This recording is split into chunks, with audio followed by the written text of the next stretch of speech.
ಏನು ಸೇವೆ ಮಾಡ್ತಾವ್ರೆ ಬೆಂಗಳೂರು ನಗರದಲ್ಲಿ ಪ್ಲ್ಯಾನ್ ಅಪ್ರೂವಲ್ಗೆ ಚದರಕ್ಕೆ 100 ರೂಪಾಯಿ ಫಿಕ್ಸ್ ಮಾಡಿರೋದು ಸೇವೆ ಅಲ್ವಾ? ಅದು ಒಂದು ಸೇವೆ. ಎಲ್ಲರನ್ನೂ ಧಮಕಿ ಆಗ್ತಕ್ಕಂಥದ್ದು ಒಂದು ರೀತಿ ಸೇವೆ. ಇದೇ ತಾನೇ ಸೇವೆ ಮಾಡ್ತಿರೋದು.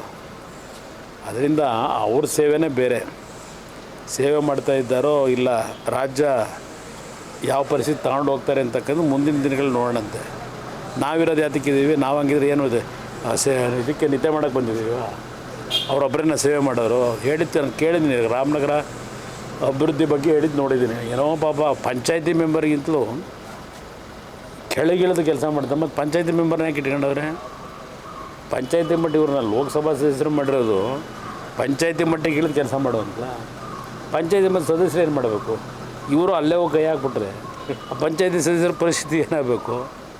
ಅದರಿಂದ ಅವ್ರ ಮಾತುಗಳಿದೆಯಲ್ಲ, ಆ ಮಾತುಗಳಿಗೂ ಅವರ ನಡವಳಿಕೆಗಳಿಗೂ ಬಹಳ ಅಜಗಜ ಅಂತ.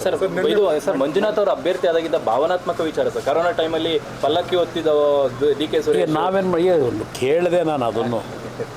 ಪಲ್ಲಕ್ಕಿ ಟೈಮ್ ಎಲ್ಲೋಗಿದ್ದು ಇದು ಸರಿ ಪಲ್ಲಕ್ಕಿ ಅಂತೀನಿ. ಇದು ಮನೆ ಮನೆಗೆ ಔಷಧಿ ಕೋವಿಡ್ ಪೀರಿಯಡ್ನಲ್ಲಿ ಎಲ್ಲೋಗಿದ್ರು ಕುಮಾರಸ್ವಾಮಿ ಅಂತ ಕೇಳ್ತಾರೆ. ಅನಿತಾ ಕುಮಾರಸ್ವಾಮಿಯವರು ರಾಮನಗರದ ಶಾಸಕರಿದ್ದರು. ನಾನು ಚನ್ನಪಟ್ಟಣದ ಶಾಸಕ ಇದ್ದೆ. ರಾಮನಗರ ಚನ್ನಪಟ್ಟಣಕ್ಕೆ ನಾನು ಏನು ಸೇವೆ ಸಲ್ಲಿಸಬೇಕು ಪ್ರಚಾರ ಏನು ಮಾಡ್ಕೊಳ್ಳಿಲ್ಲ. ಪ್ರತಿ ಕುಟುಂಬಕ್ಕೆ ದಿನಸಿ ಕೊಡ್ತಕ್ಕಂಥದ್ದು ಎಲ್ಲ ನಾವು ಮಾಡಿದ್ದೇವೆ. ಕಿಟ್ಗಳು ಕೊಟ್ಟಿದ್ದೇವೆ, ಫುಡ್ ಕಿಟ್ಟನ್ನು. ನಾವು ಡಂಗುರ ಹೊಡ್ಕೊಂಡ್ವಾ? ಪಾಪ ಅವರು ಒಂದು ಮಾತು ಹೇಳಿದ್ದಾರೆ, ನಾನು ನಿಜಕ್ಕೂ ಅಯ್ಯೋ ಅನ್ನಿಸ್ತು. ಪಾಪ ಇವರು ಹೆಣ ಹೊರಕ್ಕೂ ಹೋಗಿದ್ರಂತೆ. ನಾವು ಹೆಣ ಹೊರತಕ್ಕಂಥ ಪರಿಸ್ಥಿತಿಗೆ ಜನಗಳನ್ನು ಹೆಣವಾಗಲಿಕ್ಕೆ ಬಿಡದೇ ಇರ್ತಕ್ಕಂಥದ್ದಕ್ಕೆ ನಮ್ಮ ಗಮನಕ್ಕೆ ಬಂದಿರತಕ್ಕಂಥದ್ದೇನಿತ್ತು, ಅವ್ರ ಜೀವ ಉಳಿಸ್ಲಿಕ್ಕೆ ಪ್ರಯತ್ನ ಪಟ್ಟಿದ್ದೇವೆ. ನಾವು ಜನಗಳನ್ನು ಹೆಣವಾಗಿ ಕಳಿಸ್ತಕ್ಕಂಥ ಕೆಲಸ ನಾವು ಮಾಡಲಿಲ್ಲ. ನಮ್ಮ ಕೈಲಾದ ಮಟ್ಟಿಗೆ ಹಲವಾರು ಆಸ್ಪತ್ರೆಗಳಿಗೆ ಫೋನ್ ಮುಖಾಂತರ ಅವರ ಜೀವ ಉಳಿಸ್ತಕ್ಕಂಥ ನಿಟ್ಟಿನಲ್ಲಿ ಸೇವೆ ಸಲ್ಲಿಸ್ತಕ್ಕಂಥ ಕೆಲಸ ಮಾಡಿದ್ದೇವೆ.